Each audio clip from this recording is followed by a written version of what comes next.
Hi, and welcome to Just Add Color PodBites.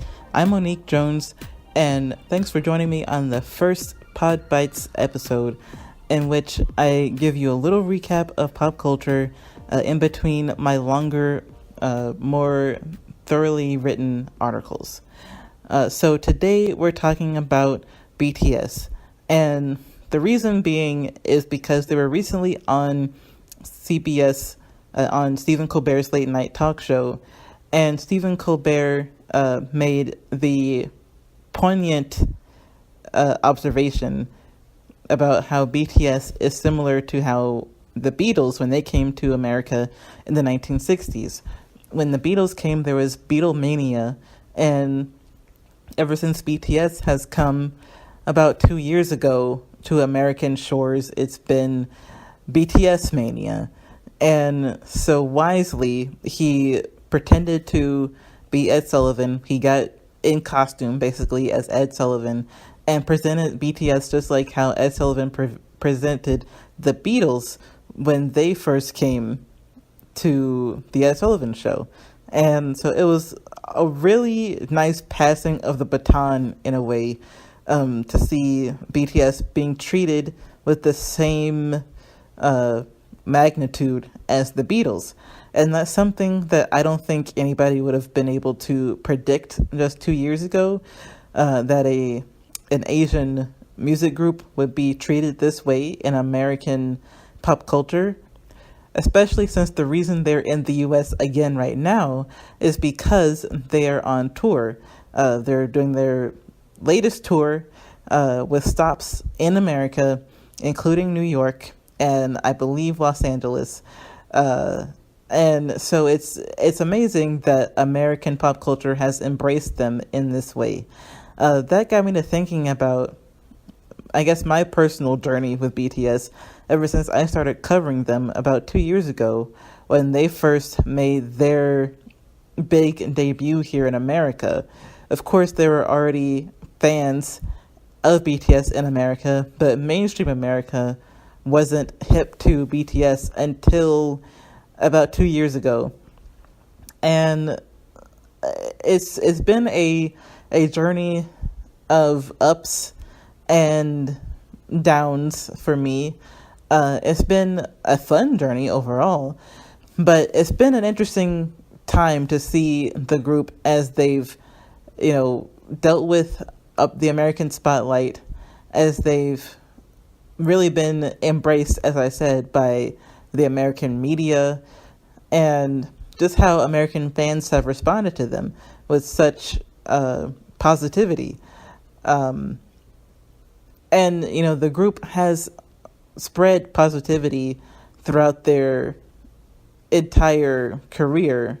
As far as what I've learned from the fans, many fans have said that the group has helped them with their mental issues, has helped them deal with and in some cases overcome depression. The group has helped them really find their place in the world and help them love themselves. And that's one of the group's main objectives, is to help their fans learn to love themselves as they themselves, as members of the group, learn to love themselves too. So it's a give and take conversation with BTS and their fans. And I think that's what makes them so beloved by their fans. They've also done a lot of social good, such as speaking with the UN as one of the UN's young world leaders. And they've also given to UNICEF by partnering with the organization and giving part of their proceeds to UNICEF's mission to help at-risk children. So they've really put their money where their mouth is, and that's all commendable. That's all something to applaud. But the group has also faced its fair share of controversies, with last year being a big year for controversy.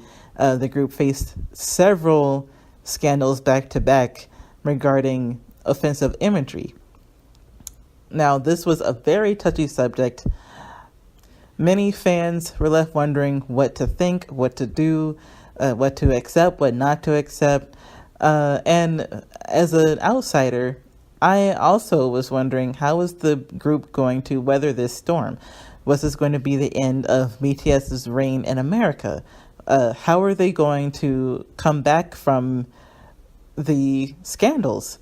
And I was shocked and pleasantly surprised by how the group's management, Big Hit Entertainment, really stepped up to the plate to tell fans and, general watchers of the group that we apologize and we are sorry for putting the band in this position, for not having proper cultural knowledge about certain pieces of imagery, and that they pledged to do better and to really stand by their motto of being artists and music for healing.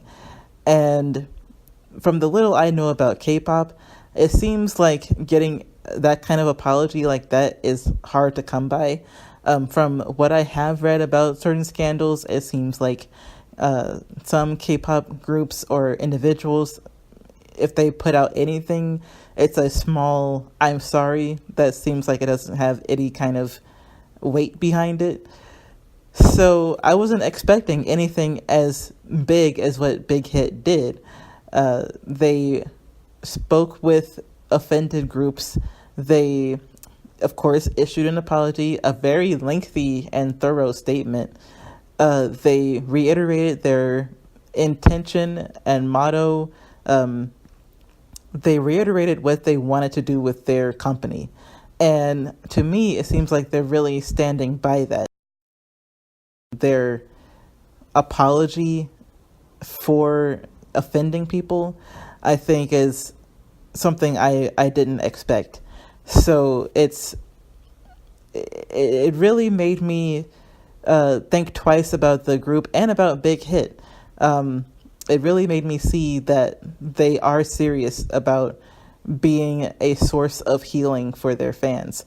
And, that brings me to where we are today. I'm still kind of on the outside of K-pop, so I can't say that I'm I don't think I'll ever be a hardcore fan of anybody, whether they're American or Korean or whatever. I'm just not a stan that way. But I will say that I have been enjoying my time overall watching how BTS manage the spotlight, how they manage their mission to keep helping their fans. And I'm interested to see where they go. Right now, as I said before, they're currently on their tour, and fan reports show once again that they have inspired, they've uplifted, and they've given hope to people that have come out to see them. And I feel like we need as much positivity as possible. If they are serious about putting out that kind of positivity and about being better role models, then I hope they keep on that path, because we need role models in this day and age. We need people who want to be vulnerable enough to help others overcome. So if that's their goal, then more power to them, and I wish them the best of luck on their journey.